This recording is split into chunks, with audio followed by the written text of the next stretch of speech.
Hello, Knights and viewers everywhere. Welcome to another episode of Knights News.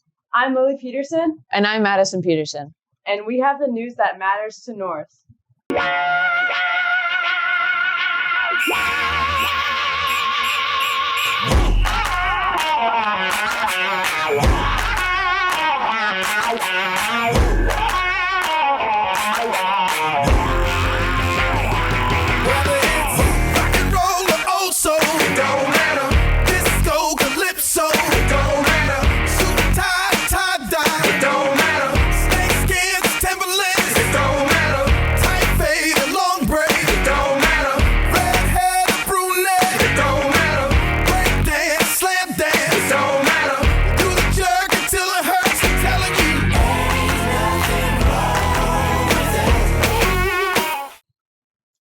I'm so glad we're back on a roll with Knights News. Me too. And I may be a little biased, but I think this is going to be the best semester ever. To get things started, Julia, Reese, and Abby have a story about a person who is so great. I can't find the words to describe him. I have a few suggestions. Thanks, but we're good. Fine. Get us a couple of cold drinks from the fridge down there. Please! What's up, Knights? I'm Reese. And I'm Julia. And today we recorded a day in the life of a librarian. Let's go find out more from Gardner. What is your favorite part about your job? Favorite part about my job is getting to work with Mr. New every day. Aww. What is your least favorite aspect of your job? Also getting to work with Mr. New every day. If you had to work a different job in the school, what would it be? He doesn't know this, so I guess he'll find out from the video, but slowly but surely, I'm just trying to phase my way into taking over Mr. New's job of being head librarian, and we're going to switch roles eventually.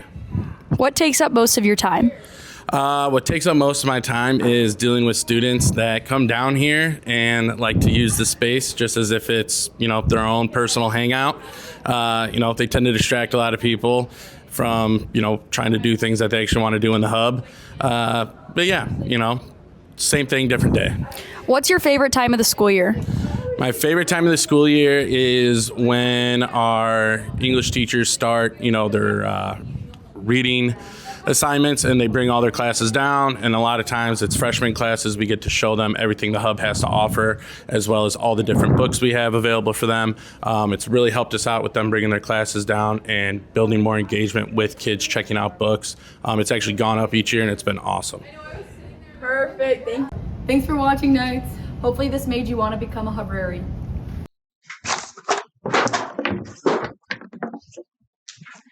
That's better. It was still a little crowded in the middle. Agreed, but I think the whole vibe in here is wrong. Let's try something else. Not bad, but it still doesn't feel right. I know who can help. Luckily, Dora, Liam, and Sean were able to ask her for her expertise in such matters.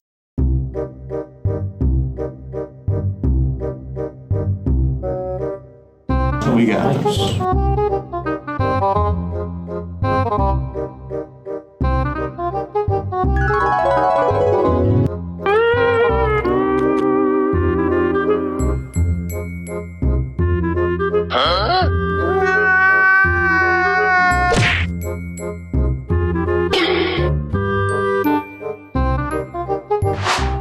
Has this ever happened to you? Have you tried really hard to do well on a test only to fail? I know I have. Or maybe have you gotten a bad night of sleep and then performed poorly the next day at school? I know I have. Well, today we brought in an expert to explain the reason why this might be happening.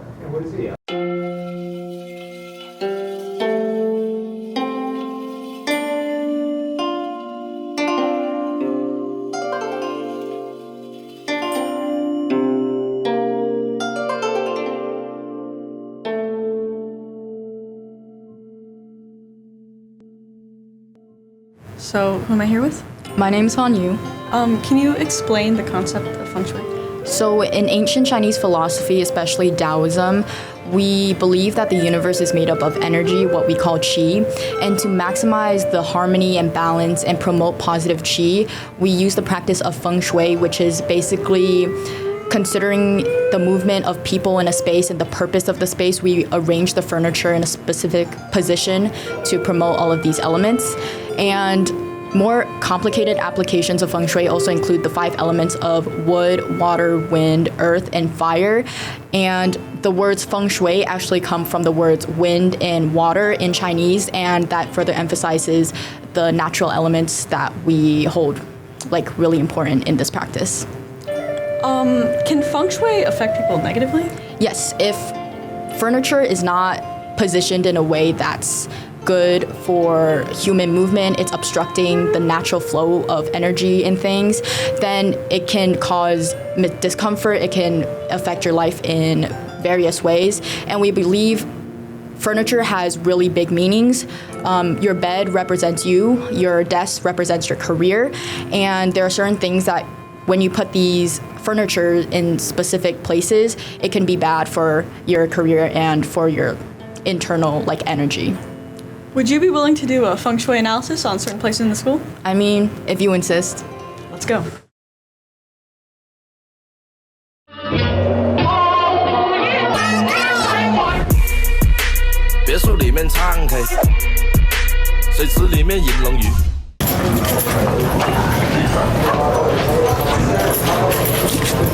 So one of the biggest things in feng shui is the entry, because that's where all the qi enters. And to ensure that all of the qi is maximized in the entry, we want to cover up any trash cans, because that's bad qi, that's bad qi. And usually we try to hide it in a cabinet or have covers for the trash cans. And what Mr. New did here with hiding the cords on the TV is good, because we never want to have tangled cords or cords showing. And another way to bring in really good qi in feng shui is putting plants in the entry, because that's a symbol of life, and that maximizes the amount of feng shui in an area. Okay, so you can see here that there are clearly squared off spaces for certain purposes, like these are clear conversation areas, but to define those areas more, just make sure we can put rugs underneath each area to clearly show that they're supposed to be for separate purposes. Let's go behind.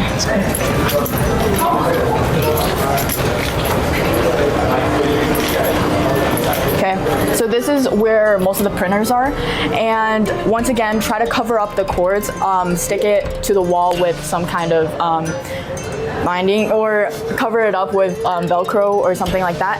And we always want to make sure that we put away these cardboard boxes, and we put away the items in there.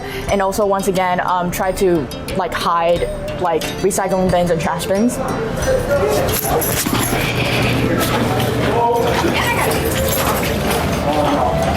Okay, you can see here that there's a door right here, and that's the entry. So there's a lot of movement passing through this specific hallway, and the positioning of these chairs are really bad because there's too much energy flowing behind whoever is going to be sitting in them, and they don't have a specific purpose. So to maximize positive qi, make this into another conversation area, and make sure the backs of the chairs are not facing the doors. Okay, this desk serves no purpose, there's no chair, but if we were to put a chair here, never have it facing toward the back of a door, because once again, it's too much qi entering from behind you. And yeah, if you try to do work here with your back facing a door, it's really bad for whatever you're trying to get done. Here, there's seating on both sides, which is kind of redundant because there's nothing really going on that side. To make this its own space, get rid of these chairs on this side and make sure that this is just a secluded area with the TV. So you go around.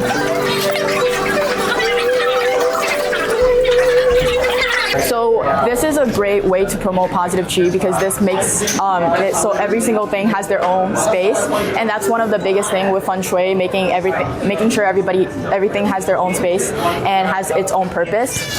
Another thing that the hub does well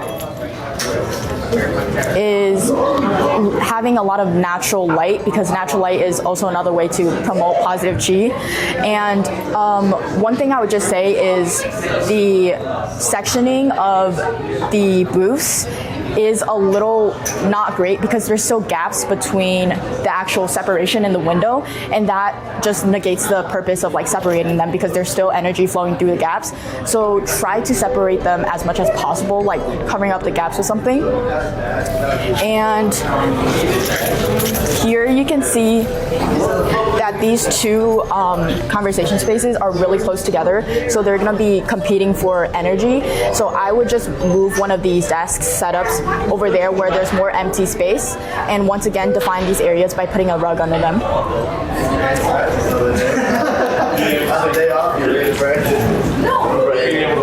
Right. Overall, I'd give the hub feng shui rating of 6 out of 10. All right, thank you so much, Hanyu, for helping us with our feng shui rating. You'll be back, right? When the time calls for it. Thank you guys so much for watching Feng Shui Ratings. We'll be back. We can just cut that out. Mr. New, why did you switch to cue cards? I thought it would be fun. We can't even read your writing. It's not that bad. Yes, it is. In fact, it reminds me of someone else. That's exactly what I was just thinking. Hey Knights, it's Lily Peterson from the Peterson Do. Have you ever been in a situation where you couldn't read your teacher's handwriting? Well, there's one teacher in the school who's notorious for having the most unreadable handwriting. Let's go find them. Who am I here with? Miss Steinmetz. What are you involved in here at North? I am an English teacher. I teach right now junior English, so English 3, and then I teach writing workshop, and then I teach AP Lit and Comp. Nice. Yeah. So many students have said that you are notorious for having hard to read handwriting. Mm-hmm. And how long have you been writing this way? Probably forever. I've never had great handwriting. So like all of these things come up, but it got worse this year because in writing workshop, I was grading while the kids were working, and I wrote feedback that I went, oh, this isn't legible. The student who I wrote this for won't be able to read it because one of the letters is just a little too short. So I fixed it, and then I started laughing, and they were like, why are you laughing? And I said, well, because it didn't help. So the word that I adjusted was this. I don't even know what that says. So what do you think that says? Help? That was a common guess. I don't know. But no, this is not what that says. Yeah, I don't know.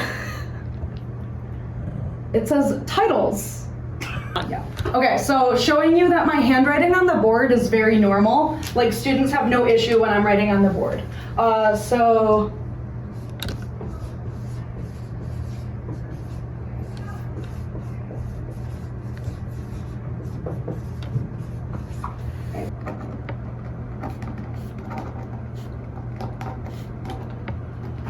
Oh my god.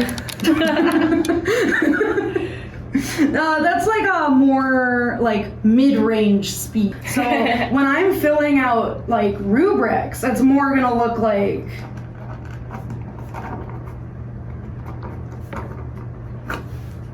Oh, she put a hole in the paper. Oh my gosh. Yeah, so that's like, the difference. Speed running. Yeah, exactly. Just looks like a squiggle. It's easier than what I showed my writing workshop students. There are much better clues in this one than the old version that I have. Okay, so I think it starts with like WR. Oh, you were close. And it ends with a G. Hmm. So maybe it ends in ING. It could. I'm gonna say writing. Oh, that's a good guess. I like the guess. It says whereas. Wow. Wow, that was really difficult. Good luck reading your own teacher's handwritings. That's it for this story. This is Madison signing off with GNHS-TV. Who's a musical artist you would give a big thumbs up? Benson Boone! Agreed. How about a thumbs down? Nicki Minaj. Agreed. I think we're pretty similar. That's not always the case. Usually people's musical tastes are all over the place. That's exactly what we're going to explore with Angelina and Tegan. Go. Hey Knights, I'm Angelina. And I'm Tegan. And today we're going to be playing Bop or Flop. Let's go. Have you ever heard a song that's so god-awful you have to turn off the radio? Here's your chance to voice your opinion. Today we asked Knights whether they think the songs we chose are a bop or a flop. Who are we here with today? Oh, hey guys, Mr. New, your friendly librarian. I was just doing some coding. Okay, so today we're just gonna ask you if a couple songs, if you think they are a bop or a flop. Yes. Okay, the first song is Anxiety by Doechii. Oh, this is a bop, and here's why. This song was super popular. Well, it's the Gautier song underneath it. Yeah. Okay, bop. Next is God's Plan by Drake. I even got it tatted on me. 81, they'll bring the crashers to the party. And you know me. It's a flop. It's a flop for me. Let me pull up the Do you know part Kendrick first. Lamar doesn't like him? Yeah. It's crazy. So next is Canceled by Taylor Swift. Bob. But to the viewers out there, my favorite song by Taylor Swift, do you guys know my favorite song by Taylor Swift? No. Miss Wise is watching. She knows. It's Exile. Okay, next one is Every Breath You Take. Yeah. Bopping all the way. Even, I don't know if I could say this, the Diddy version was cool, but we don't like him anymore. No, but great song. Okay. Sorry. Scratch that. Don't like that version anymore. Okay. Okay. Next. Separate the artist from the art. We might want to cut that part. The next is a bar song by Shabuzi. Oh, bop. Bop all the way. Don't need to play it. Bop. Go ahead. Let's do it. One. Oh, banger. Absolute banger. Love this song. Wow, those were definitely some interesting takes. Thank you to our Knights who answered. This is Angelina and Tegan with GNHS-TV signing off. I hate to say it, but that's going to bring this episode of Knights News to a close. You could say we've got to run. That doesn't track with me. Make sure to check out our Knights News social media page. I'm Lily Peterson. And I'm Madison Peterson. Be good, Knights. 1, 2, 3.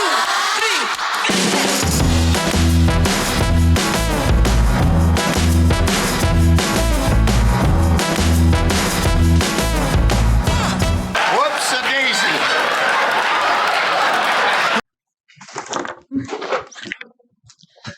Things were a little too crowded in the middle. Agreed, but I think the whole vibe in here is wrong. Let's try something else. Not bad, but it still doesn't feel right. I know. Dang it! That was so perfect. That was great. That caught me off guard. Here? Yeah. Okay. Sorry. That was so funny, though. I hate to say it, but that is going to be... Oh, that's going to... I'm sorry. Whoa. I hate to say it. Stop. Oh. Sorry. Go. I rushed on that. Are you ready? Take your reset breath. Yeah. It's bad on me. Okay. Ready? Yes. I hate to say it, but it's going to bring this episode... I hate to say it, but that is going to bring... Oh, okay. Got it? Yeah, I'm sorry. Wait for it to get down a little bit, okay?